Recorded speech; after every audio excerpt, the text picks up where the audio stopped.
Bismillah ar-Rahman ar-Rahim. David, thank you. Good morning, Your Excellency, esteemed guests, ladies and gentlemen. I'm really honored to address you here at the second TMS Transportation and Climate Change Conference. With so many of the key players in the industry present here today, it is clear how serious the maritime community is tackling the pressing issue of climate change. And at DP World, we are equally committed to addressing sustainability challenges head on. Global shipping and the maritime sector are the backbone of international trade. However, the industry is carbon intensive, responsible for roughly 3% of global emission. And the direct impact of climate change having an adverse effect on the maritime industry. There are already plenty of challenges, such as geopolitics and the need to improve infrastructure that an end-to-end supply chain company like DP World has to contend with. Climate disruptions are another type of challenge, which I think it's clear to all of us on the rise. And if we look, the droughts are lowering the water level of rivers around the world that are vital to trade, such as Mississippi, Rhine, and the Yangtze.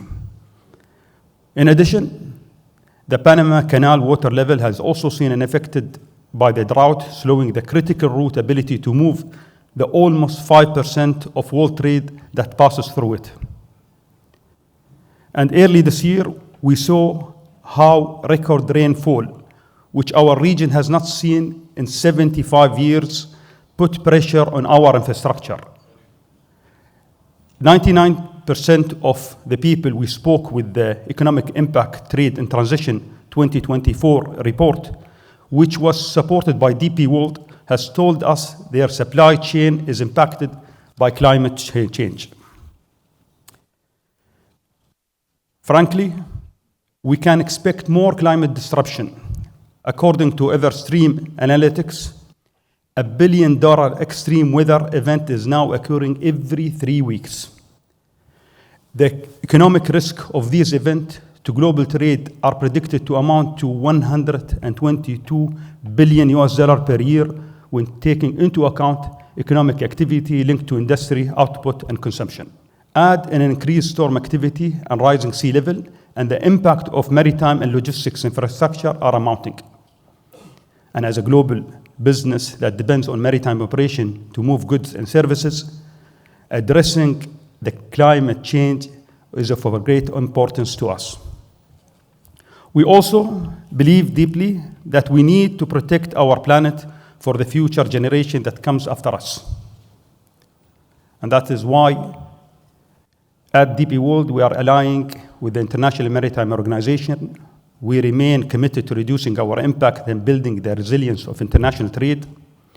We fully support the IMO's 2023 update climate strategy, which include reaching net zero green gas emission by 2050, while a short-term goal of cutting emission by 30% in 2030 and 80% by 2040. We are committed to leading global trade towards a more resilient, efficient, and sustainable future of zero environment harm, driving both our company, the industry, towards better, more efficient, and sustainable ways to trade. Here in the region, we are implementing best-in-class measurement and monitoring process to analyze marine and quality at Jebel Ali Port, Mina Al-Hamriya, and Port Rashid. At Jebel Ali Port, one of the top 10 busiest ports in the world, we've invested in studies to enhance the environment performance of the port harbor by identifying potential risk and the best solution to mitigate them. Our solar power program in the UAE is the largest distributed rooftop solar project in the Middle East.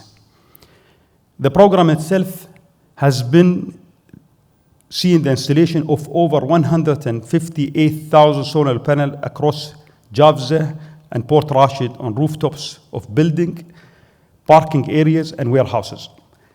This is saving 48,000 tons of emission every year, producing more than 30% of Jafza annual electricity requirement, which is equivalent to the demand of 4,600 houses per year.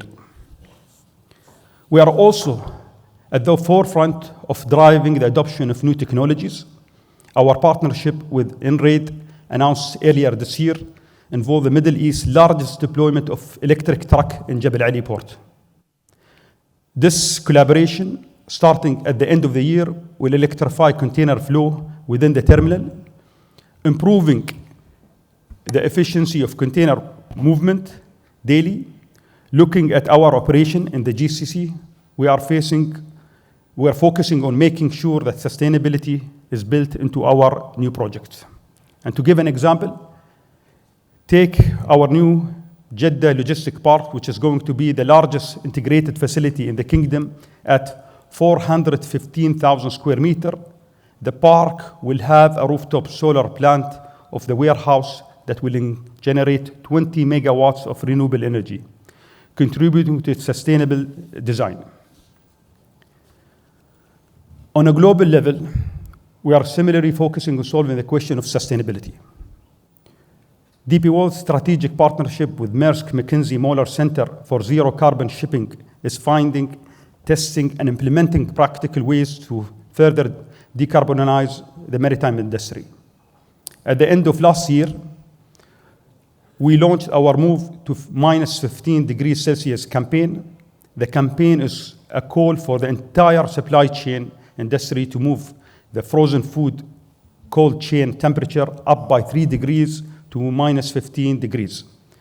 And the potential for the small adjustment across the global logistics industry could cut an annual carbon emission by nearly 17.7 million tons a year. That's equivalent to the carbon emission by nearly 4 million cars. And lastly, we are also focused on financing sustainability. Our $1.5 billion green Sukuk bonds is financing green projects that contribute to mitigating and adapting to climate change.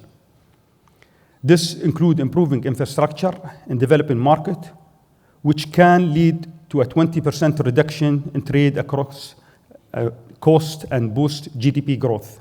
So ladies and gentlemen, collaboration and partnership in the UAE, GCC, and across the world is a vital tackle the impact of climate change on the maritime industry, as well as our own impact on the planet. I personally believe that we can all make meaningful change, but we need to approach the problem from every angle and leave no stone unturned.